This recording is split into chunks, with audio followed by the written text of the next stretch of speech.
Si tu peux même arrêter mon portable là, parce que c'est pas un certain moment. Germain Moulot, son excellence, Guillaume Soro. Et là, la la la la la. La la la la la la la la la. Chez moi gagnant. Et là, la la la la la la la. La la la la la la la la la. Asco de Monaco. Asseyons-nous et discutons dans nos différences, mon ami. M'abrise-toi que ça. Asseyons-nous et discutons. Maman Simone Ibekabo. Asseyons-nous et discutons dans nos différences, mon ami. L'honorable Sidiki Konaté. Asseyons-nous et discutons. Maman Dominique Ouattara. Asseyons-nous et discutons dans nos différents, mon ami. Asseyons-nous et discutons. Oh la la la. J'étais en exil. Tu m'as dit de rentrer. Que le pays avait besoin de tous ses enfants. Pour sauver la mémoire de tous nos disparus. On devait reconstruire ensemble notre jolie patrie. Tous ensemble. L'ingénieur Akafou. Tous ensemble. Et Mikei Bogena. Nous devons assurer notre cohésion sociale et préserver l'unité nationale. Non, non, boyo. Rien que la paix au Boigny a dit ça. Non, non, boyo. L'international Gosso Yukuri. La paix n'est pas un vain mot, mais un comportement toujours au quotidien. L'amour non plus une face, mais sentiment divin. La valeur sûre. On doit s'aimer tous, tout autour de nous et tous ensemble. Yeah, bleu de chariot. On n'a pas besoin de Dieu pour régner. Plus jamais ça. On n'a plus pas besoin, amis, de diviser pour régner. Car l'autorité là émane de Dieu. Hassan Yuguri, William Yuguri, Dieu seul sait. Bonsoir à tous, bonsoir à toutes. Merci d'être présents, merci de partager. Une fois de plus, nous allons nous prononcer sur l'actualité politique dans notre pays. Toujours dans cette logique de recherche de paix, qui est un préalable absolu pour toute nation. Un préalable qui permettrait, n'est-ce pas, à tous les gouvernements de travailler pour le bien-être des différents peuples. Merci à tous ceux qui sont là, merci de partager.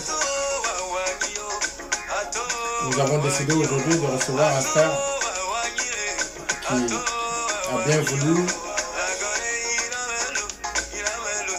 savoir un peu plus sur la démarche que nous avons décidé de mener à travers bien sûr les réseaux sociaux pour parler de paix, parce que nous aimons notre pays, parce que nous voulons que la Côte d'Ivoire soit en paix, nous voulons que la Côte d'Ivoire se développe, nous voulons que l'Ivoirien soit à l'abri du minimum vital. C'est dans ce cadre-là, c'est surtout dans cet objectif que nous nous permettons, n'est-ce pas, à chaque fois que l'occasion nous est offerte, de venir en face de vous, échanger avec vous, parler de paix, sans toutefois nous permettre des débordements, sans toutefois tenir des propos déplacés à l'endroit de qui que ce soit, parce que nous estimons et nous considérons que si nous parlons de paix, nous avons besoin de l'ensemble des Ivoiriens, nous avons besoin de l'ensemble de tous ceux qui vivent sur le territoire de la Côte d'Ivoire et même à l'extérieur, ceux qui se sentent Ivoiriens et qui aiment vraiment ce pays. Chacun de nous doit apporter sa contribution pour le retour véritable de la paix, cette paix que nous n'aurons jamais dû perdre. C'est dans cette logique que nous sommes et c'est ce qui nous conduit d'ailleurs à chaque fois à faire des vidéos ou à mener des démarches pour que ensemble nous puissions cultiver la paix, nous puissions cultiver l'amour du prochain, afin que la cohésion sociale puisse prendre toute sa place dans notre pays. Donc dans quelques instants, nous allons essayer à notre façon de répondre aux différentes questions qu'a bien voulu préparer notre frère de ce soir, qui va rester dans le minima parce qu'il l'a souhaité. Et puis, au fur et à mesure, nous allons travailler comme ça, dans ce sens-là. Tous ceux qui souhaitent savoir un peu plus sur notre démarche, sur ce que nous avons décidé de faire, vous serez les bienvenus. Nous serons là pour répondre à toutes vos questions, afin que chacun de vous puisse jouer son rôle pour le retour de la paix, parce que le retour de la paix en Côte d'Ivoire ne se fera pas à travers nos leaders politiques. La paix ne reviendra pas à travers des discours de haine, ou sinon les propos déplacés qui sont tenus ça et là sur les réseaux sociaux, mais à travers nos actes, à travers les différents propos que nous avons à tenir vis-à-vis de nos prochains. C'est comme ça que nous ferons des efforts, chacun à son niveau, pour que la paix puisse revenir et la cohésion sociale puisse s'installer une bonne fois pour toutes dans notre pays. Ceci dit, mon frère, je crois que le moment tant attendu est arrivé, donc je vous écoute. Ben, merci frère, merci de m'avoir invité à vous poser un certain nombre de questions. Cela fait pratiquement environ, je dirais 6 mois comme ça, que vous avez décidé de parler de la paix. La paix qui n'est pas un vain mot, selon l'adage de notre président Feu Houphouët-Boigny qui disait que c'est un comportement. Si c'est un comportement, est-ce que les Ivoiriens ont changé de comportement pour que nous parlons de paix et d'un retour de paix? Si tel est le cas, quel objectif, que recherchez-vous réellement à travers l'enseignement sur la paix en Côte d'Ivoire, sachant que nous avons des partis politiques. La paix est différente des partis politiques. Que recherchez-vous? Merci, cher frère, de votre présence ici. Et merci pour l'importance que vous accordez à ce que j'essaie de faire sur les réseaux sociaux.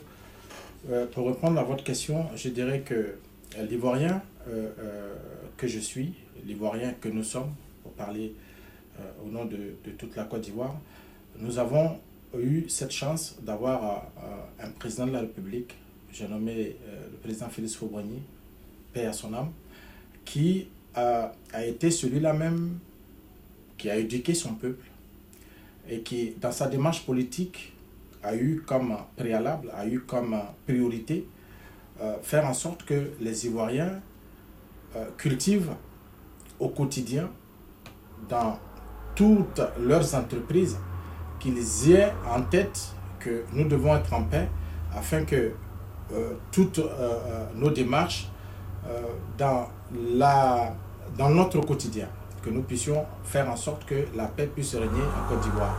Et c'est cette paix-là qui lui a, n'est-ce pas, permis de développer notre pays et de faire en sorte que l'Ivoirien soit fier, dans un premier temps, de son pays, que l'Ivoirien puisse être à l'abri du minimum, que l'Ivoirien, n'est-ce pas, puisse avoir du travail, que l'Ivoirien puisse se soigner, que l'Ivoirien puisse se déplacer. En un mot, le père de la nation, à travers cette idéologie de paix, a réussi, n'est-ce pas, à bâtir la Côte d'Ivoire. Pas seulement la Côte d'Ivoire. Si nous prenons en compte toutes ces démarches, tout ce que le père de la nation a pu faire, nous avons aujourd'hui un prix qui est un prix à l'échelle mondiale, qui est décerné chaque année à une personnalité politique qui vient récompenser ses actes ou sinon ses démarches à travers la paix dans le monde. Donc ceci est à souligner. Et cette démarche de paix, cette idéologie de paix prônée par le père de la nation, lui a même valu cette appellation du sage d'Afrique. Après sa disparition, n'est-ce pas, nos aînés, dans leur quête du pouvoir, dans leur démarche politique, les uns et les autres ont créé des concepts qui, dans leur interprétation, ou sinon dans leur application, ont mis à mal le tissu social ivoirien. Ce qui a amené, n'est-ce pas, la première action en 1995 qu'on appelait le boycott actif au niveau des élections. S'en est suivi le coup d'État de 1999. Après, le général Gueye a pris le pouvoir, s'est baladé, a fait le tour de la Côte d'Ivoire avec le et le ou. Alors, je ne vais pas faire l'historique de ce que nous avons vécu, mais toujours est-il que je crois que nos aînés, nos différents leaders politiques ont failli à cette mission-là. Ils ont failli, n'est-ce pas, à cet héritage si précieux que nous a légué le père de la nation. Et aujourd'hui, le tissu social est fracturé en Côte d'Ivoire. Nous, en tant que jeunes, n'est-ce pas, le futur de la Côte d'Ivoire, parce que, pour rappel, depuis les années 90, je crois que la jeunesse ivoirienne a bénéficié de tout, sauf une éducation véritable qui pouvait laisser, n'est-ce pas, nous garantir un avenir de ce pays. Et cette manipulation de la jeunesse continue son bonhomme de chemin. À un moment donné, il a fallu, ou il faut que nous, qui avons eu cette chance de vivre sous l'ère Félix Houphouët-Boigny et qui savons l'importance de la paix pour une nation, que nous puissions, n'est-ce pas, apporter notre contribution pour le retour de la paix, préalable à tout développement, préalable à tout bien-être social. Et donc, nous essayons à notre façon d'apporter notre contribution pour le retour de la paix dans notre pays. Ça, c'est l'objectif premier. Deuxièmement, quand nous observons le paysage politique aujourd'hui dans notre pays, c'est vrai, dans un an, la Côte d'Ivoire, les Ivoiriens iront encore une fois de plus dans les urnes pour choisir celui qui va prédestiner, qui va, n'est-ce pas, gérer la destinée de notre pays pour les 5 prochaines années. Et les signes que nous observons aujourd'hui nous laissent imaginer le pire. Alors, il faudrait que nous puissions, n'est-ce pas, adopter une attitude qui va faire en sorte, ou sinon qui va conditionner les élections à venir. Faire en sorte que tout puisse se passer dans le calme, que celui qui sera élu, celui qui sera désigné par le peuple de Côte d'Ivoire, soit celui-là même qui va, n'est-ce pas, être propulsé au devant de la scène, afin que les choses se passent correctement pour que l'Ivoirien puisse vivre en paix. C'est notre démarche et c'est l'objectif pour lequel je viens de temps à autre sur les réseaux sociaux pour parler de paix. Merci. Ben, si je comprends bien, si je n'en abuse, demain serait la journée de la paix en Côte d'Ivoire. Et si je me réfère à ce que vous venez de dire, je dirais que la Côte d'Ivoire, qui est multiculturelle, composée d'environ 65 dialectes, au-delà de ces 65 dialectes, qui a encore embrassé d'autres ethnies venant de la sous-région, a pu être gérée par le président Feu Félix Houphouët-Boigny en mettant en avant la paix, la réconciliation et la vraie réconciliation. C'est ce qui a permis qu'en Côte d'Ivoire, qu'on ne sache pas qui vient du nord, qui vient du sud, et l'harmonie a existé. De ce que vous êtes en train de nous dire, qui vous inquiète pour l'avenir de la Côte d'Ivoire et pour les élections 2020, et qui n'ont même pas les élections, mais de la cohésion sociale de la Côte d'Ivoire. Parce qu'il faut la cohésion sociale, il faut la réconciliation, il faut la paix pour parler d'élections. Il faut déjà qu'il faut manger, il faut se nourrir, il faut se vêtir, il faut être en bonne santé pour parler des élections. Si je n'en abuse, si vous deviez donner un avis sur la politique menée en Côte d'Ivoire. Quel sera votre avis?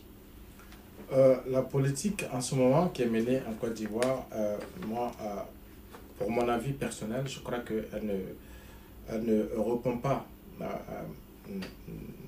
à la demande du peuple de Côte d'Ivoire parce que en 2010, quand il y a eu la crise, il y avait, après la crise, n'est-ce pas, après l'installation du président Alassane Dramane Ouattara à la tête de notre pays, il y avait un certain nombre de chantiers sur lesquels il fallait tout de suite travailler pour, n'est-ce pas, remettre la Côte d'Ivoire sur les rails.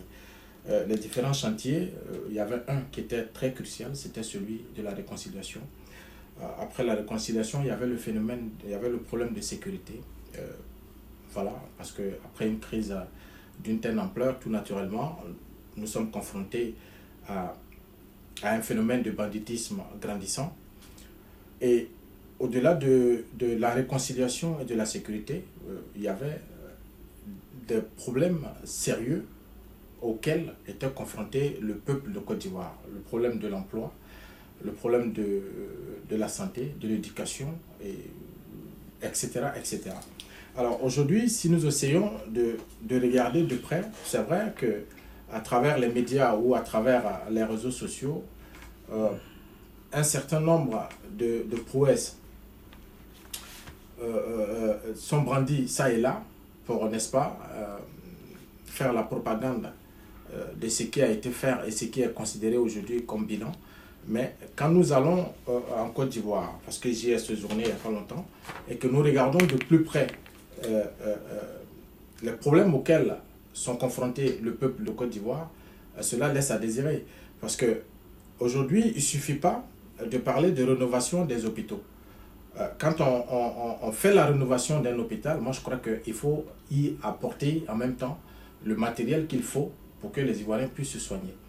Quand on parle de l'éducation nationale, aujourd'hui, les élèves de la Côte d'Ivoire, ils vont à l'école avec des documents dans lesquels des erreurs ont été constatées et cela ne gêne pas le gouvernement. Au-delà de tout ce phénomène, nous avons vu par exemple la rénovation du campus universitaire Félix Faure-Boigny, où les audits ont révélé comme quoi 40 milliards ont été détournés sans toutefois que cela ne gêne le gouvernement. Je peux en citer pas mal. Et donc aujourd'hui, quand on prend le domaine de l'emploi, ce même gouvernement qui nous avait promis 1 million d'emplois par an, nous nous sommes retrouvés 10 ans après avec 2 600 000 emplois créés, dont 90% relèvent du secteur informel. Alors, ce bilan-là, moi, il laisse à désirer. Parce que les Ivoiriens étaient confrontés à tous ces problèmes-là quand ils ont fait confiance au président de la République et qui, au finish, après 2 mandats, nous nous retrouvons dans une situation où, c'est vrai, quand on parle des infrastructures, oui, on nous brandit des routes, mais les Ivoiriens sont confrontés à d'autres réalités. Et je crois que la politique qui devrait être menée devrait faire en sorte que, au-delà de toutes ces infrastructures qui sont faites, qu'une réelle politique de création d'emplois, une réelle politique de santé, une réelle politique de sécurité devrait être mise en place pour accompagner, n'est-ce pas, toutes ces infrastructures qui ont été mises en place. Aujourd'hui, quand vous arrivez en Côte d'Ivoire, les gens ont peur de s'exprimer parce que plus vous vous exprimez, plus vous vous exposez à des arrestations, plus l'inquiétude règne. Quand bien même les gens ne sont pas contents, ils ne peuvent pas s'exprimer. Donc du coup, ça crée, n'est-ce pas, une situation qui risque d'exploser dans les années à venir. Et c'est toute cette peur.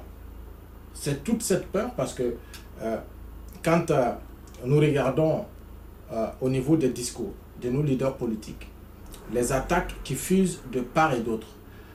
Aujourd'hui, à cause des élections de 2020, les uns et les autres ont mis de côté les réalités auxquelles sont confrontés le peuple de Côte d'Ivoire. Nous avons tous les yeux rivés sur 2020.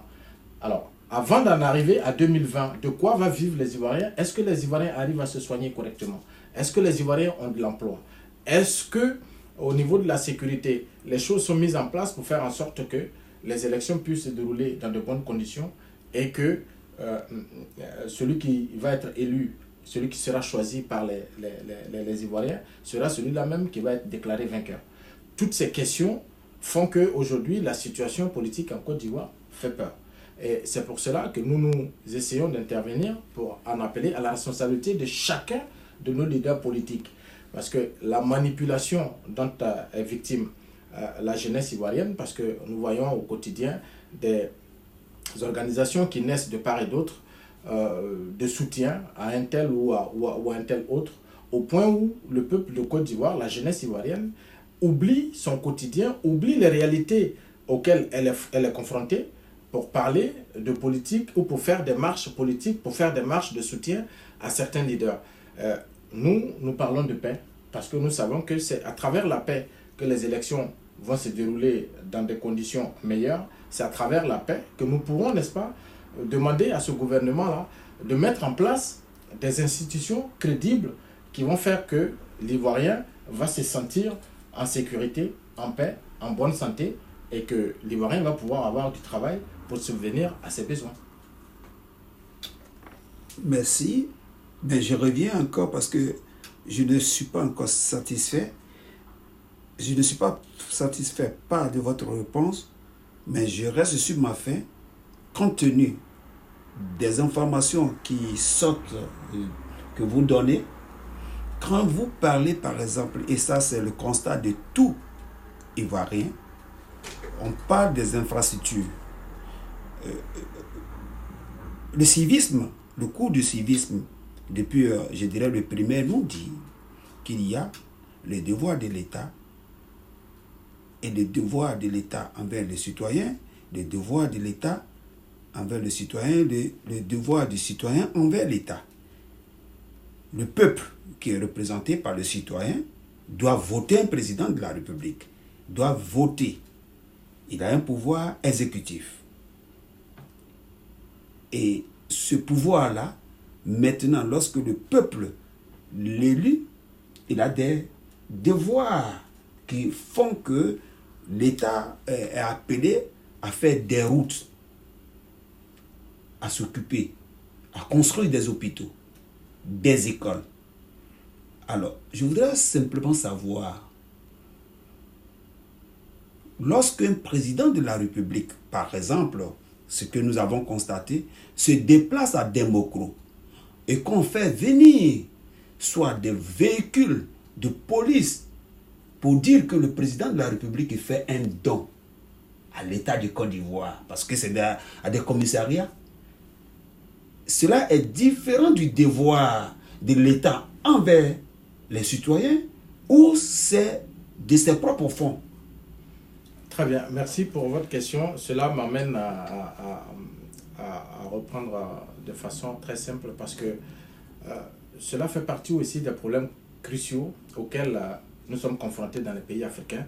C'est-à-dire que l'ignorance des peuples fait que le leader politique surfe là-dessus et fait croire aux citoyens comme quoi c'est lui qui est le centre de sa vie. C'est lui qui n'est-ce pas, sort de l'argent de sa poche pour subvenir, pour faire en sorte que les citoyens lambda puissent survivre. Parce que c'est une survie, ce n'est pas une vie. En Côte d'Ivoire, il y a une partie de la population survit, elle ne vit pas.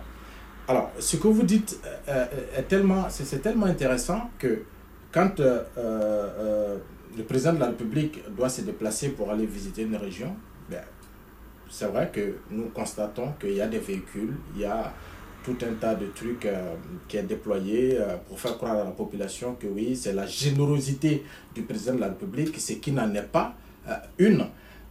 Le devoir du président de la République, c'est de faire en sorte que le peuple puisse se déplacer, puisse se soigner, que les enfants de la République puissent aller à l'école dans des conditions acceptables, que les Ivoiriens puissent avoir du travail, c'est de mettre le peuple de Côte d'Ivoire en sécurité. Donc ça fait partie des prérogatives qui sont destinées au poste de président de la République.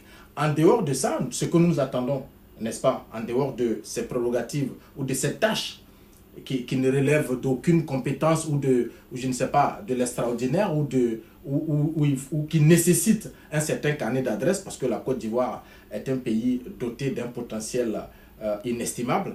Donc, on n'a pas forcément besoin d'un chef de l'État qui a forcément un carnet d'adresses pour développer la Côte d'Ivoire. La Côte d'Ivoire a un potentiel. On a besoin juste qu'une réelle politique soit mise en place pour permettre aux Ivoiriens de s'en sortir et de vivre aisément des ressources qui sont sur son territoire. Quand vous dites ça, c'est tellement intéressant. Je voudrais prendre un exemple parce que j'ai entendu Madame la ministre Kandia Camara qui parlait du COGES, je crois que c'est le comité ou le comité de gestion des établissements scolaires, qui la dernière fois répondait à un journaliste en lui faisant comprendre que si les parents d'élèves se plaignent et qu'ils aillent se plaindre auprès du COGES, parce que c'est le COGES qui est chargé de la gestion des établissements scolaires, et que le COGES qui a été mis en place au sein de certains établissements tenait des assemblées générales, décidait des cotisations qu'il fallait faire pour l'entretien des établissements. Mais c'est hallucinant. Alors, donc, Madame la ministre est en train de nous faire comprendre que désormais en Côte d'Ivoire, la gestion des établissements, c'est-à-dire l'entretien des établissements scolaires, relève de la compétence des parents d'élèves et non du gouvernement. Donc, c'est une stratégie qui a été mise en place, sachant très bien que le peuple de Côte d'Ivoire aujourd'hui tire le diable par la queue et que les gens ont d'énormes difficultés pour s'en sortir parce qu'il n'y a pas de travail, parce que les gens ont du mal à se soigner, parce que les gens ne sont pas forcément en sécurité, et que quand on met un comité en place, sous prétexte que ce comité-là, c'est les parents d'élèves qui décident de l'entretien des différents établissements scolaires, c'est une chose. Mais à la tête de ces COGES se trouve soit le maire ou le président du conseil régional. Alors, donc c'est une stratégie, encore une fois de plus, qui a été mise en place par l'État, parce que Madame la ministre est au courant, c'est avec leur approbation que ces COGES ont été mis en place. Alors, est-ce que le gouvernement aujourd'hui se débarrasse des établissements? Parce que ça relève de la compétence du gouvernement de s'occuper, n'est-ce pas, de l'entretien des établissements scolaires publics. Le privé, je peux comprendre qu'on puisse mettre une politique en place afin d'entretenir ces établissements-là, mais quand ça concerne les établissements publics, je crois que ça relève de la compétence de l'État. Une fois de plus, alors donc aussi, je peux rebondir en continuant de poser ma question, dire que par exemple le président de la République ou bien le président de la République ou le gouvernement travaille parce qu'on a fait des routes, ça veut dire qu'il y a toujours une compétence, parce que ça fait partie des prérogatives. Bien entendu. Mais alors dites-nous, qu'est-ce que le président a pu faire? Depuis, je peux même revenir en posant la question en terre à terre. Si je me réfère que nous parlons plus de la rénovation et non des constructions, et qu'on retourne encore 60 ans en arrière sur ce que le président Félix Houphouët-Boigny a fait, dites-nous qu'est-ce qui a changé le quotidien des Ivoiriens. Mais justement, c'est pour cela que j'avais fait un post quand j'avais entendu comme quoi le RHDP avait fait en 10 ans plus que ce qui avait été fait par le président de la République, ce qui avait été fait en Côte d'Ivoire. J'avais fait un post qui a suscité, n'est-ce pas, le mécontentement de certains de mes frères ivoiriens. Mais la réalité, elle est là. Le président Félix Houphouët-Boigny a bâti la Côte d'Ivoire avec tout ce que nous savons, avec tout ce que nous avons vu et continuons de voir. Et même certains, ce qui est en train d'être fait aujourd'hui, ce n'est qu'une continuité de ce qui avait été déjà préparé au préalable. Donc, moi, je pars du fait qu'un président de la République, quand il est élu, il y a des tâches basiques à laquelle ce dernier devra répondre. Donc, on ne peut pas nous brandir ça aujourd'hui comme un bilan. Alors, le bilan du président de la République aujourd'hui, on devrait le comparer à ses promesses de campagne. Moi, je ne peux pas comparer le bilan du président Alassane Dramane Ouattara aujourd'hui à celui de Laurent Gbagbo ou à celui d'Henri Konan Bédié. Parce que si ces derniers ne sont plus là, c'est parce que les Ivoiriens ont estimé à un moment donné que ces derniers ne répondaient pas forcément à leurs attentes et qu'ils vous ont fait confiance. Donc, la confiance que les Ivoiriens, le pacte que le peuple de Côte d'Ivoire a signé avec le président de la République, c'est son projet de société. Alors, est-ce que si on prend ce projet de société aujourd'hui et qu'on compare à ce qui a été fait en Côte d'Ivoire, est-ce que ce bilan-là, il est positif ou il est négatif? 1 million d'emplois, 1 an. Nous sommes à 10 ans, 2 600 000. Et ça, c'est les chiffres qu'ils ont donnés eux-mêmes. 2 600 000. Les universités, les universités, la rénovation, c'est pas une construction. Au final, c'est des détournements de 40 milliards, j'en passe. Donc, c'est pour dire que aujourd'hui, les Ivoiriens souffrent du manque d'emploi. Le ministre de la Jeunesse, monsieur l'homme des médias, qui vient tout le temps sur les chaînes de télévision pour, n'est-ce pas, dénigrer ses adversaires politiques, c'est de bonne guerre, je peux comprendre, mais a demandé au peuple de Côte d'Ivoire, à la jeunesse ivoirienne, de faire des propositions de projets qui seraient financés par le peuple, par le gouvernement. Jusqu'à aujourd'hui, ça fait 4-5 ans, nous ne savons pas où on en est. Et tout récemment, ils ont encore inventé un système qui consiste à créer ce qu'on appelle des guichets d'emploi. Alors, moi, je ne sais pas à quoi ça correspond des guichets d'emploi, quand bien même je sais qu'il y avait un organisme qui avait été mis en place par le président Félix Faure-Boigny pour ceux qui étaient en quête d'emploi ou ceux qui avaient perdu leur emploi, il fallait aller s'inscrire. Donc, cet organisme-là existe. Il demandait juste que ça soit restructuré afin de permettre à la jeunesse ivoirienne qui est en quête d'emploi d'aller s'inscrire et en fonction de ça qu'on puisse, n'est-ce pas, faire des statistiques pour savoir dans quel domaine est-ce qu'il y a des demandes, est-ce que la jeunesse ivoirienne est qualifiée pour tel ou tel autre emploi. Mais non, ce n'est pas ce qui est fait. On nous crée aujourd'hui des guichets d'emploi qui vont servir à quoi? Donc, sur le plan, comme je le dis et je le redis, sur le plan, par exemple, de la création d'emplois, ça a été un échec. Sur le plan de la santé, c'est vrai que, oui, on refait de la peinture. Là, il a fallu, s'il vous plaît, si vous permettez que je termine, il a fallu que nous puissions voir sur les réseaux sociaux l'état désastreux du CHU de Yopougon, afin qu'une décision soit prise pour que ce CHU soit fermé pour rénovation dans 3 ans. Alors, j'ai mal quand je parle aujourd'hui de la Côte d'Ivoire, quand nous sommes conscients du potentiel de notre pays et que nous avons à la tête de ce pays un haut fonctionnaire dont nous ne nions pas, n'est-ce pas, la qualité et les compétences. Et au final, quand nous regardons le résultat du travail qui a été abattu en 10 ans, cela laisse à désirer. Et ce n'est pas manquer du respect ou ce n'est pas dire des insultes à l'endroit du père de la nation, du président de la République, que de faire un constat aussi amer du travail qui a été abattu en 10 ans, parce que cela laisse à désirer, en un mot. Sans passion, sans critique, nous sommes, je dirais, c'est l'autocritique de notre pays, donc de la Côte d'Ivoire, mais pas l'autocritique d'un individu. Si je me ressaisis, pour dire simplement que l'État est une continuité. Si nous prenons le cas, par exemple, de Houphouët-Boigny, il a fait sa partition, Bédi a fait sa partition, Gueye a fait, Gbagbo en a fait, mais là, nous sommes dans le gouvernement de son Excellence Alassane Dramane Ouattara, qui dit que son bilan, on n'est même pas en fin de mandat, que son bilan est inattaquable. Oui, alors dites-nous, qu'est-ce qu'il a pu faire pour que le bilan... dites-nous, qu'est-ce qui a été passionnant, qu'est-ce qui a changé le quotidien des Ivoiriens, d'accord, parce que ce que nous disons, oui, on dira que ils sont en train de faire des routes, la Côte d'Ivoire, comme je dirais, Johnny Pacheco dit que la Côte d'Ivoire, entre guillemets, peut-être que j'aurai une question parallèle à poser par rapport à ça. La Côte d'Ivoire est en train de devenir Washington de l'Afrique. Mais dites-nous exactement, en dehors de ces ponts, quel est le quotidien des Ivoiriens? Justement, pourquoi on parle d'un bilan?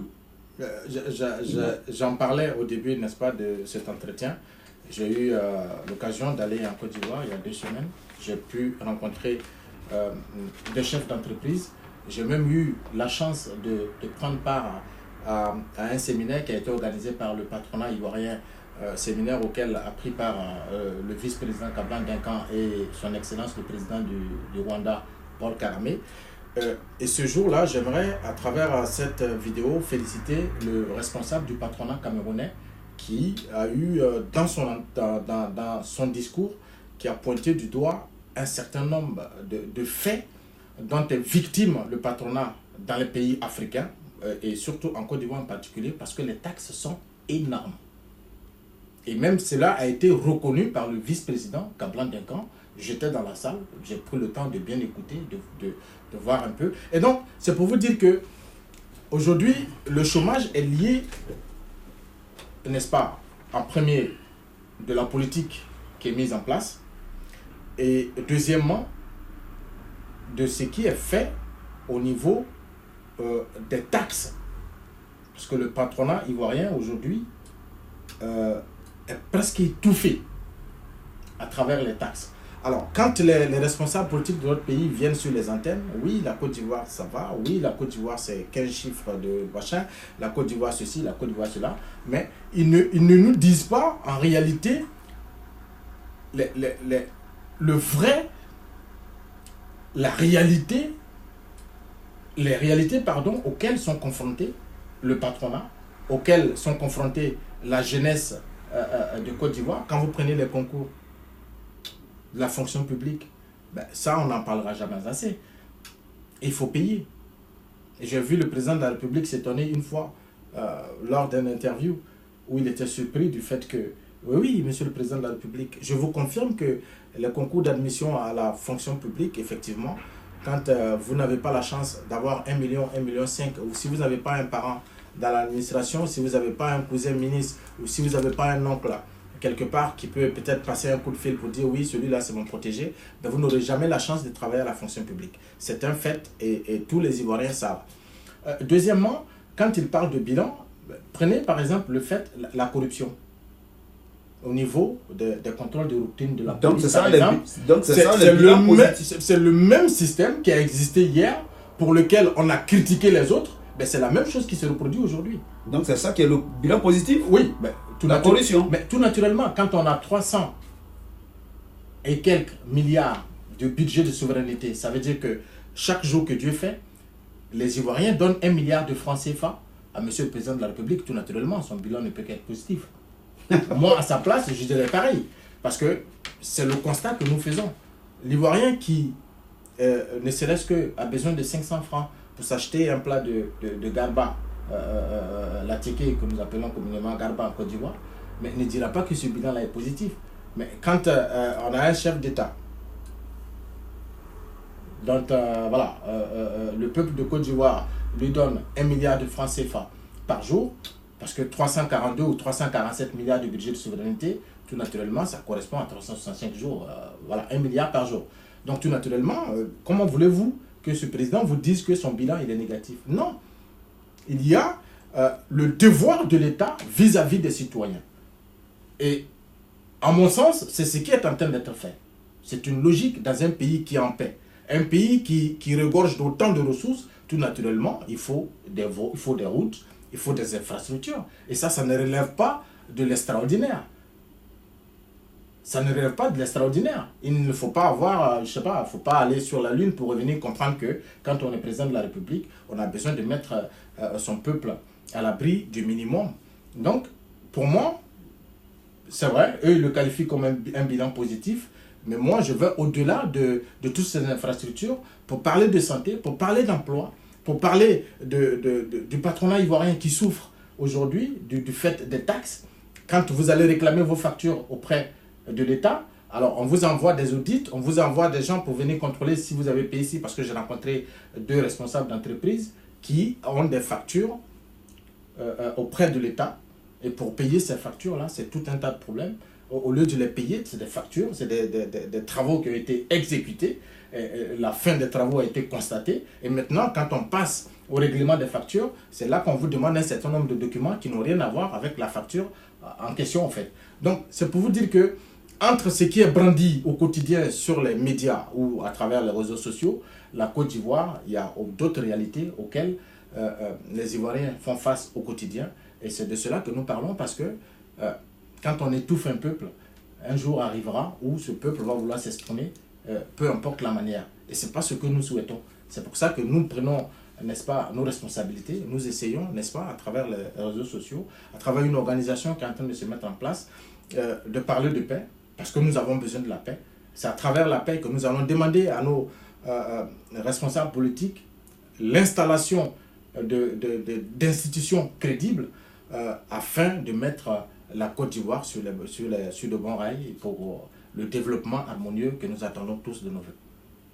Si je comprends bien, il est en train de se mettre en place un mouvement de restructuration de la vision qui peut être un programme de société. Oui, tout naturellement, parce qu'il ne suffit pas, n'est-ce pas, de venir sur les réseaux sociaux parler de paix. C'est quelque chose, c'est une idéologie que nous a légué le Père de la Nation et qui, à mon sens, est très important, très capital d'ailleurs pour la Côte d'Ivoire, pas seulement la Côte d'Ivoire, pour le monde entier, parce que sans la paix, rien n'est possible. Et donc, nous avons décidé, avec des amis, de mettre quelque chose en place, parce que nous avons besoin d'aller au contact de la population pour leur expliquer le bien fondé, quand bien même ils le savent. Parce qu'aujourd'hui, quand on regarde l'avènement politique dans notre pays, on parle de tout, sauf de cohésion sociale. Et même ceux qui s'aventurent sur ce projet ou sur cette éventualité de cohésion sociale, derrière le discours qui est tenu, nous comprenons que c'est des discours de campagne, c'est des discours du faire genre, alors que nous avons besoin du concret. Nous avons besoin d'expliquer aux Ivoiriens, de faire comprendre au peuple de Côte d'Ivoire que nous avons nécessairement besoin de la paix. Et donc, tout naturellement, nous n'allons pas nous limiter aux réseaux sociaux, nous allons aller au contact de la population. Et pour aller au contact de la population, il faut forcément une organisation. Et je profite d'ailleurs de ce moment-là que je partage avec vous pour lancer un appel à tous ceux qui aiment la Côte d'Ivoire, qui sont pour la paix dans notre pays, tous ceux qui veulent que la cohésion sociale soit notre priorité.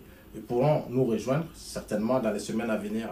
Un contact sera laissé sur cette page pour permettre aux uns et aux autres de nous rejoindre pour que nous puissions, n'est-ce pas, faire en sorte que cette démarche de paix, cette quête de paix et de cohésion sociale soit une réelle politique dans notre pays. Donc, l'une des questions, peut-être au passage, certaines personnes ou beaucoup de personnes qui vous suivent depuis un certain moment disent ou pensent que vous êtes un souréiste. Quand on parle de souréiste, les adhérents de GPS, le nouveau mouvement que le président Diom Soro Kibafori a mis en place, est-ce que vous n'êtes pas en train de faire des quêtes des membres, je dirais, où vous avez une idéologie qui est différente, mais parce que vous êtes ivoirien, vous voulez forcément amener certains jeunes aussi à accepter le mouvement, votre mouvement futur, et vous dites, vous pleurez, sinon vous pleurez pour la Côte d'Ivoire et non pour un individu. Pour parler du président, de l'ex-président de l'Assemblée nationale, Soro Guillaume, vous n'êtes pas le premier à me coller cette étiquette d'être soroïste. J'ai déjà, au cours d'une vidéo, répondu à cette question. Moi, je crois que j'ai déjà salué le courage qu'a eu Soro Guillaume face au président Alassane Dramane Ouattara. Parce que moi, je crois que dans tout ce que nous faisons au quotidien, dans notre vie, nous devons apprendre à avoir ce qu'on appelle des convictions. Soit vous avez des convictions et vous marchez selon vos convictions, soit vous n'en avez pas du tout et à partir de ce moment-là, vous devenez un suiveur. Et j'ai salué le courage qu'a eu Soro Guillaume en allant devant le chef de l'État pour lui dire, écoute, je ne vois plus, au fait, la vision que j'avais, que je partageais avec vous, ce n'est plus celle-là qui est conduite aujourd'hui à travers le mouvement que vous avez créé, qui est le RHDP. Donc je ne m'y reconnais pas. À partir de cet instant-là, je ne peux pas rester là. Et il est parti. Et je crois que c'est quelque chose à saluer parce que il faut que nous, jeunes de Côte d'Ivoire ou d'Afrique, qui avons, n'est-ce pas, cette responsabilité de conduire certaines idéologies ou certaines démarches, que nous puissions le faire à travers des convictions et non du suivisme. Et j'avais salué cela. Et aujourd'hui, ce qui est intéressant dans la démarche, je ne parle pas des différents discours ou de l'interprétation que des uns et les autres peuvent faire de la démarche de Soro Guillaume, mais il a eu le courage de reconnaître sa part de responsabilité, le tort qu'il a pu causer au peuple de Côte d'Ivoire à travers sa démarche dans la rébellion, ce qui peut se comprendre. Et au-delà de ça, il prône, n'est-ce pas, le pardon et la réconciliation. Et si quelqu'un qui prône le pardon et la réconciliation, si on salue cette démarche, ça veut dire qu'on est soroïste, mais c'est que je suis soroïste. Parce que je salue, n'est-ce pas, sa démarche, la quête du pardon, la réconciliation. Et ça, je crois que si tous les leaders politiques avaient agi dans ce sens-là, nous ne serons pas aujourd'hui avec des craintes pour les élections à venir. Deuxièmement, Soro Guillaume a été Premier ministre de Laurent Gbagbo. Donc, les premiers soroïstes, c'est qui? C'est Laurent Gbagbo. Et le deuxième soroïste, c'est le président Alassane Dramane Ouattara, qui l'a reconduit dans sa fonction de Premier ministre et en tant que ministre de la Défense. Donc, nous ne sommes que, si les uns et les autres prétendent que nous sommes soroïstes, ben, nous ne sommes que nous sommes qu'au troisième rang. Parce que le premier rang, c'est celui-là même qui était Laurent Gbagbo, qui a nommé Soro Guillaume comme Premier ministre. Et quand le président Alassane Dramane Ouattara est arrivé, il l'a reconduit dans cette fonction-là. Donc les premiers soroïstes, je crois que c'est ces deux grands leaders politiques. Et puis maintenant, si les uns et les autres estiment que nous sommes soroïstes, ben, moi je crois que il faut qu'on essaye quand même d'avoir un minimum de sérieux dans ce que nous faisons. Soro Guillaume, c'est un Ivoirien comme tout autre. Et je crois que s'il estime aujourd'hui qu'il est capable de briguer le poste présidentiel, s'il a un projet de société qui répond aux attentes du peuple de Côte d'Ivoire et que le peuple de Côte d'Ivoire décide de lui faire confiance, il n'y a pas de raison qu'un individu s'y oppose. Donc, ce n'est pas ma démarche aujourd'hui, ce n'est pas de dire que je suis soroïste ou de dire que je ne suis pas soroïste. Je suis ivoirien, je suis en quête de la paix dans mon pays, je suis en quête de la cohésion sociale dans mon pays. Je souhaite que une réelle politique d'emploi soit mise en place en Côte d'Ivoire. Une réelle politique de sécurité au niveau de l'éducation, de tout ce qui concourt au bien-être du peuple de Côte d'Ivoire soit mis en place. Et si cette politique doit être incarnée par Soro Guillaume, pourquoi pas? Si elle doit être incarnée par quelqu'un d'autre, pourquoi pas? Mais aujourd'hui, je suis dans une démarche de paix et je ne ferme aucune porte. Je suis un Ivoirien sensible à toutes sortes de démarches, comme toute autre personne. C'est pas parce qu'aujourd'hui, je me retrouve sur les réseaux sociaux en train de prôner la paix que que forcément on va m'attacher mais je dis que, et je le répète, je loue et je suis d'accord avec cette démarche qui consiste à dire qu'on n'est pas d'accord. Quand on n'est pas d'accord, il faut avoir le courage de dire qu'on n'est pas d'accord et de proposer ce qu'on a à proposer. Voilà ce que je peux dire sur l'ex-président de l'Assemblée nationale, Soro Guillaume. Pendant que nous sommes, vous prenez la paix. Oui. Avant d'aller aux élections, pour ceux qui disent que vous êtes soroïste, si je vous posais la question, est-ce que vous êtes gbagboïste ou vous êtes, je ne sais pas, bléiste ou bien, je ne sais pas, charliste, parce que c'est le fait d'accepter l'idée qui est bonne d'un individu qu'on le dit. Alors, ouvertement, vous venez de dire que ça soit Gbagbo, que ça soit Soro, que ça soit tout ce... Vous prenez la paix. Que pensez-vous de la réconciliation en Côte d'Ivoire pour les élections 2020? Quand vous m'avez sorti le nom de l'ex-président Laurent Gbagbo et de Charles Blé Goudé, moi, je crois que quand on parle de paix, on a besoin de tout ce qui peut concourir à cette paix-là. Tout ce qui peut nous permettre, n'est-ce pas, d'arriver à cet objectif-là. Et je crois qu'on ne peut pas parler aujourd'hui de la Côte d'Ivoire sans parler du président Alassane Ouattara, sans parler de Laurent Gbagbo, sans parler d'Henri Konan Bédié, sans parler de Charles Blé Goudé, sans parler de Soro Gueye. Moi, je crois que c'est un impératif pour nous que tous ces leaders-là puissent se prononcer sur la quête de la paix et de la réconciliation dans notre pays. Maintenant, il se trouve qu'il y a deux qui sont, n'est-ce pas, au tribunal pénal international. Nous, notre démarche, j'ai déjà fait des vidéos où j'ai demandé au président de la République de peser de tout son poids, de faire ce qu'il pouvait faire au nom du peuple de Côte d'Ivoire, parce que je suis convaincu que quand le président de la République parle, quand Alassane Ouattara agit, quand il pose sa signature quelque part, c'est au nom du peuple de Côte d'Ivoire. Et qu'au nom de ce peuple-là, de faire en sorte que cette situation qui, n'est-ce pas, connaît des rebondissements, puisse prendre fin afin que la stabilité puisse revenir dans notre pays. Quand je parle de stabilité, je ne dis pas que les gens vont prendre des armes contre les autres, mais aujourd'hui, il y a une partie de la population, qu'on le veuille ou pas, qui se reconnaissent en Laurent Gbagbo ou en Blé Goudé ou à d'autres leaders.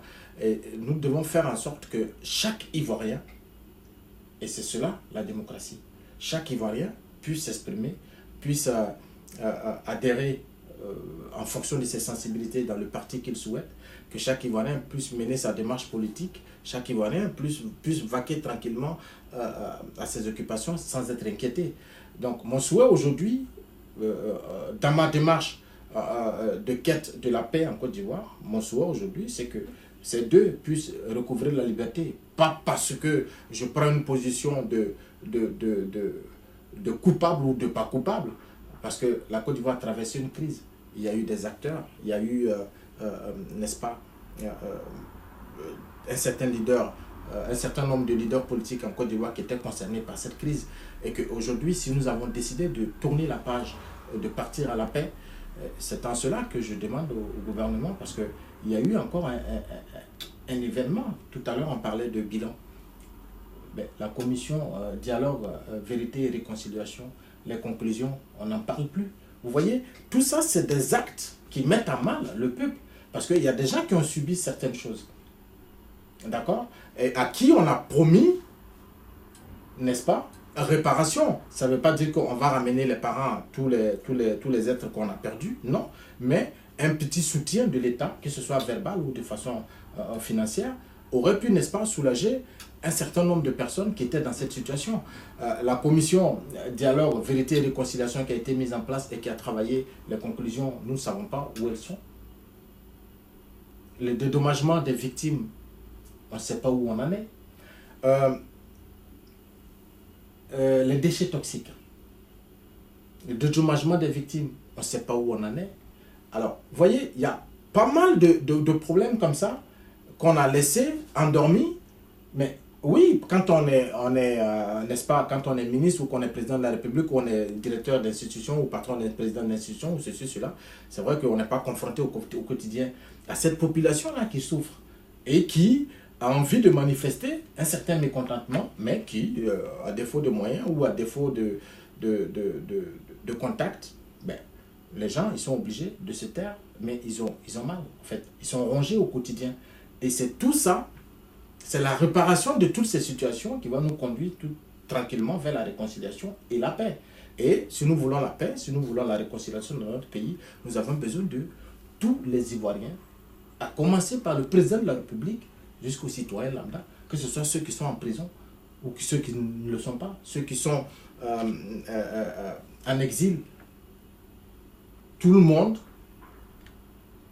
a besoin de donner sa contribution pour le retour de la paix dans notre pays. Alors pour vous, les élections 2020 2020, effectivement, c'est 2020 qui nous pousse, n'est-ce pas, à entreprendre des démarches dans le but d'arriver à une Côte d'Ivoire en paix pour que les élections puissent se dérouler dans un climat apaisé. Parce que pour nous, c'est très important. Nous avons eu des élections en 2010 qui ont débouché sur une crise sans précédent qui a endeuillé le peuple entier. Et nous ne souhaitons pas que ce genre de situation puisse se reproduire dans notre pays. J'aimerais, à travers le canal de cette vidéo, interpeller nos différents leaders politiques qui, dans leur quête de popularité, dans leur quête d'électorat, s'aventurent sur des sujets, sur des propos qui peuvent mettre à mal la population, qui peut, n'est-ce pas, blesser, parce que il y a ce qu'on dit, il y a la répercussion de ce qu'on dit sur le peuple. Nous avons dans nos populations un certain nombre, un taux très élevé d'analphabètes. Il faut tenir compte de tous ces facteurs-là. Et c'est en cela que j'ai toujours décrié les meetings qui sont organisés avec des distributions de sacs de riz ou des billets de banque et tout cela, pour faire comme, je ne sais pas. Mais c'est important en 2020 que tous nos leaders politiques, tous ceux qui ont quelque chose à proposer ou qui sont désireux d'être candidats à l'élection présidentielle, qui viennent proposer leur projet au peuple de Côte d'Ivoire. Et c'est ce peuple-là, souverain, qui, n'est-ce pas, aura la lourde responsabilité de désigner celui qu'il jugera apte à prédestiner à son avenir. Peut-être une dernière question, mais en même temps, qui peut englober beaucoup de choses. La CEI. Oui, la CEI, la Commission électorale indépendante, qui est décriée. Est-elle consensuelle? En fait, pour parler de la CEI, je ne dirais pas qu'elle est consensuelle ou qu'elle ne l'est pas. Parce que je ne détiens pas en ma possession tous les éléments, n'est-ce pas, qui constituent cette CEI. Mais je pars du principe que c'est en cela que je rejoins l'ex-président des États-Unis, Barack Obama, qui avait dit lors de sa visite officielle au Ghana, qui avait dit que l'Afrique avait plutôt besoin d'institutions fortes, mais l'Afrique n'avait pas besoin d'hommes forts. Aujourd'hui, la CEI est décriée, oui, elle a été décriée hier, elle sera toujours décriée parce que nos États africains, nous ne sommes pas capables de nous doter d'institutions fortes et crédibles. Parce que dans nos souvenirs, nous savons que la crise post-électorale de 2010, c'est parti de quoi? Parti de cette même CEI. Des résultats validés, invalidés, des résultats non, c'est pas celui-là de proclamer les résultats. Et voilà. Et ça, on a abouti à cette crise qui a endeuillé le peuple de Côte d'Ivoire.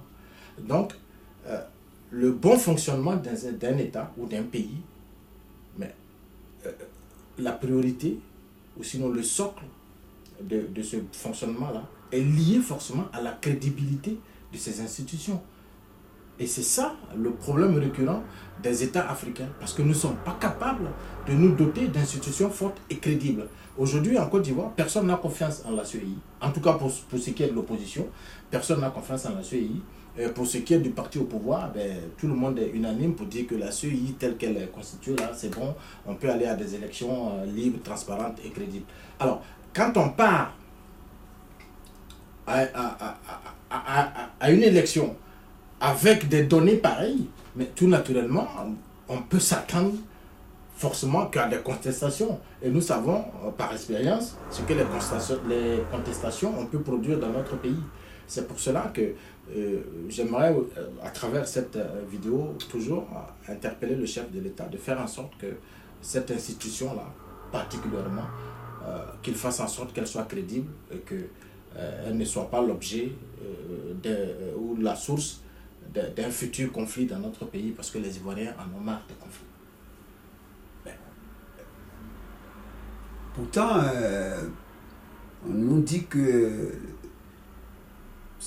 c'est une institution bien structurée et qu'il n'y a pas de problème. Mais comme il n'y a pas encore eu de campagne lancée, mais d'aucuns auraient dit que tout est bouclé. Et quand je regarde bouclé et en même temps je vois la série, ça m'inquiète. Oui, bouclé, oui, effectivement, j'avais aussi fait une vidéo à travers ce slogan de campagne qui consiste à dire que tout est bouclé, tout est géré. Moi, je crois que ce ne sont que des slogans. Et pour parler de slogans, je voudrais vous rappeler que le président guinéen avait dit à la tribune d'une assemblée de l'Union africaine comme quoi il était sur le point, il souhaitait que le cordon ombilical soit coupé entre l'Afrique et la France. Et, bizarrement, aujourd'hui, c'est lui qui est en quête d'un 3e mandat. Donc, c'est pour vous dire que moi, les slogans, c'est des choses qui, voilà, auxquelles je n'accorde pas grande importance. C'est bouclé, c'est normal, c'est des slogans de campagne. Chacun essaye de faire en sorte que son adversaire soit, n'est-ce pas, essaye de dissuader son adversaire. Mais rien n'est bouclé parce que ce n'est pas un individu qui boucle. Ce n'est pas un individu, ce n'est même pas le président de la République qui décide de continuer à être président ou pas. Cette responsabilité revient au peuple souverain de Côte d'Ivoire. Donc, il n'y a que le peuple souverain de Côte d'Ivoire qui peut dire que quelque chose est bouclé ou pas. Et cela, ce serait au soir des élections, en octobre prochain, que le peuple de Côte d'Ivoire pourra dire que oui, on a bouclé effectivement les élections et qu'on a choisi un tel pour être notre président de la République, tout simplement. Donc, pour moi, c'est que des slogans de campagne et que il ne faudrait pas que ça fasse l'œuvre de mauvaises interprétations et que ça mette à mal la paix que nous recherchons, la cohésion sociale que nous recherchons. C'est bouclé, c'est rien d'autre que dire à l'adversaire que voilà, nous sommes en phase avec le peuple, mais c'est le peuple qui vit dans le pays. Les Ivoiriens savent ce qu'ils vivent. Les Ivoiriens savent au quotidien à quoi ils sont confrontés. Et les Ivoiriens, certainement, ce peuple-là qui a traversé toutes ces crises, est aujourd'hui en possession d'une certaine maturité pour pouvoir faire un bon choix pour leur avenir. Quel serait votre dernier mot? Alors, mon dernier mot, c'est... La fin de notre causerie. En tout cas, j'aimerais vous remercier du déplacement que vous avez effectué pour venir, pour que nous puissions partager ce moment. J'espère que ce ne sera pas votre dernière visite. Je voudrais aussi remercier tous ceux qui ont pris le temps de nous suivre, d'écouter tous ces messages. Tout naturellement, j'aimerais que chacun de vous puisse apporter sa contribution pour le retour de la paix véritable dans notre pays, que nous puissions faire en sorte tous ensemble que la paix règne en Côte d'Ivoire, parce que c'est à travers la paix que nous pourrons, n'est-ce pas, comme nous le confère la Constitution, mener des démarches pour avoir des institutions crédibles, des institutions qui seront là pour nous protéger, mais pas des institutions qui vont venir profiter de notre naïveté ou de notre ignorance, parce que notre pays a des ressources énormes. Notre pays dispose de pas mal de choses qui devraient mettre les Ivoiriens, n'est-ce pas, à l'abri du minimum vital. C'est notre démarche. Et pour que nous puissions arriver à cette finalité, n'est-ce pas, à une Côte d'Ivoire développée, une Côte d'Ivoire dans laquelle l'éducation est une priorité pour l'État, la sécurité des Ivoiriens, le développement, les infrastructures, bien entendu. Tout ceci n'est possible que si nous faisons en sorte que la paix puisse régner dans notre pays. Sur ce, que la paix vous habite et que les élections à venir, que nous puissions faire en sorte que la paix, que ces élections puissent se dérouler dans la paix. Et que vous avez un dernier mot, si vous avez un dernier mot, je vous écoute. Oui, le dernier mot, j'ai sauté une de mes questions parce que ça fait partie des préoccupations de beaucoup de personnes. Je n'ai pas eu le temps de vous poser la question parce que je n'ai pas eu votre avis. Que pensez-vous, par exemple, de Johnny Pacheco? De la personne de Johnny Pacheco? L'adhésion au RHDP. Ah, l'adhésion de Johnny Pacheco au RHDP. Non, mais moi je crois que c'est quand même, pour moi, hein, c'est pas un événement. Je crois que c'est dans une suite logique de ce que peut-être j'avais pu imaginer ou ce que je pensais. Parce que quand vous regardez au RHDP, concernant certaines instances, j'ai vu une sortie qui ressemble trait pour trait aux différentes sorties qu'a pu faire par le passé le sieur Johnny Pacheco concernant la députée de Tangrela, Mariam Traoré. Elle est venue, elle est sur les réseaux sociaux, elle a proféré des insultes très très déplacées d'ailleurs, sans toutefois être inquiétée et toujours en train de faire des campagnes pour le RHDP. On a vu aussi la ministre Kandia Camara venir s'attaquer violemment à l'ex-président de la République, le président Henri Konan Bédié. On voit aussi au quotidien les ministres Mamadou Touré et le porte-parole Adjoumani du RHDP. Donc tout ça, c'est un ensemble de choses qui, à mon sens, n'est pas bien, parce que il faut, quand on est leader politique, quand on est leader d'opinion, il nous faut un minimum de bonne moralité dans nos discours. Je suis bien clair là-dessus. Dans nos propos, il faut que nous puissions faire en sorte que ce que nous disons ne vienne pas, n'est-ce pas, ou sinon prennent pas l'allure d'insultes à l'égard de nos concitoyens ou de nos prochains. Donc, l'adhésion de Johnny Pacheco au sein du RHDP, pour moi, c'est un Ivoirien comme tout autre, libre de ses mouvements. Il a le droit d'adhérer à un parti politique dans lequel il se sent. Mais je souhaite que, ça c'est un conseil que je me permets de donner à la jeunesse de Côte d'Ivoire, si vous voulez adhérer à un parti politique, faites-le parce que vous avez une conviction profonde et que vos convictions correspondent à l'idéologie qui est prônée par ces partis politiques. Mais n'adhérez pas à un parti politique parce que vous avez soif de vengeance ou que vous voulez régler des comptes avec qui que ce soit.